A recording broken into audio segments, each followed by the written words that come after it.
Hello there, my name is Ethan Gadanidis, and I thought I'd make this video to introduce to you a fantastic new product. It's wild olive wine. That's right, wild olive wine. In other words, it's called WOW. Now, let me tell you the story. First of all, I'll let you know what it looks like. There it is. This is wild olive wine, made from the wild olive fruit of a wild olive tree. It's a very rare tree that is can be found here in Greece. It's not that easy, but it can be found. And we did find it, and we did pick our fruit, and we did make some wild olive wine. And it's in the process of getting approved, and will be introduced into the market soon. So a little patience, and you'll have a chance to taste it yourself. What it has, it's first of all, just to give you a little background how it came about, and why suddenly I'm into wild olive wine, and what wild olive wine is that since I came to Greece, first of all in search of the best olive oil, and then it turned into writing a book about the recipes for the revival of the Hellenic spirit, which is a compilation of recipes and philosophy and workout regimen. Basically, as they say in modern terms, I hacked into the ancient Greek culture and extracted the essential ingredients that anybody can use in modern times to accelerate their evolution. They can be smarter, they can be stronger in a shorter period of time, and they can be happy, can achieve happiness through certain philosophical thoughts or ways of thinking, and they can be better problem solvers and more creative individuals in their everyday life, whatever it means to everybody. But at the same time, there was one thing that really stuck in my mind that I couldn't, everybody takes it for granted that in the ancient Olympics, the big award for coming in first, because there was no second or third, there was only a first. You either won or lost. There was no second place or third place. So the first place winners received a wreath made of a twig of an ancient wild olive tree. This was a wild olive tree branch. They weaved it into a wreath and put it on your head, and that was it. I mean, you'd think in those days, at such a significant event that happened once every 4 years, and the winner had to use a brutal, difficult events, they'd get more than a twig. I mean, you can give them a little gold, a little silver, maybe a boat, a few wives, a few slaves, some land, something more than a twig. So what was it about the wild olive tree that made it so, important?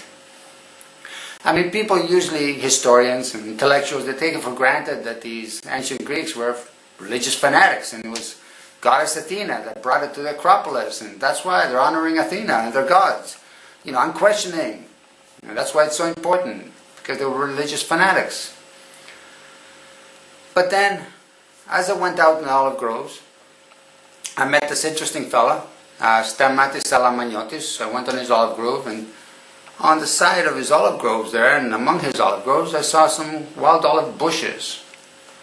So we started talking about it, and I thought, well, are there any olive trees around? Like wild olive trees, are they still around? And he says, yes. That's where all these olive trees came from. They used to be wild olive trees. And then they made them into, by grafting, made them into domesticated olives. But then that's not what I heard, what I read from Homer. Homer said the wild olive trees were tall. They built masts and they built ships with them because they were so strong and they didn't rot in the seawater. And they could bend, but they didn't break. And but these domesticated olive trees are all knotted, and you can't make a boat out of it unless it's a boat in a bottle. So it was a big question mark in my mind. And he said, "Oh, well, there are trees, wild olive trees."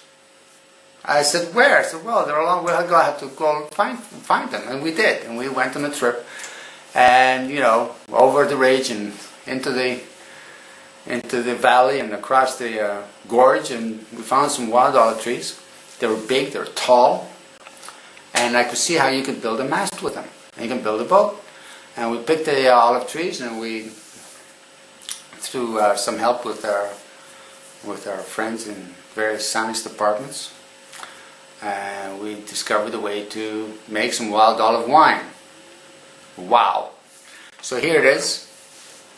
And this has 50 times more hydroxytyrosol than olive oil, at least, and which is the active ingredient only found in an olive tree, whether it's domesticated or wild. Of course, the wild olive tree has more hydroxytyrosol than the domesticated olive tree, because that's what repels the fruit fly. So although this year in Greece there was a devastation of the domesticated olive tree olive groves from the fruit fly, the olive tree didn't have even one fruit fly on it. All its fruit were beautifully, perfectly made, because the defense is actually the hydroxytyrosol. That is an anti-fruit fly. It's an anti-insect. It's an insect repellent, and that is the most powerful ingredient, antioxidant known to man. It actually, research is discovering new things about it as we go along. It's anti-cancer, it's antioxidant, it slows down the buildup of lactic acid in the muscles, it cleans the arteries, it helps stop Alzheimer's from happening or slowing it down, and many other uses. So this is what we've discovered. And it's in the process of being approved, and we'll have it ready soon. In the meantime, we do have some for some very special people.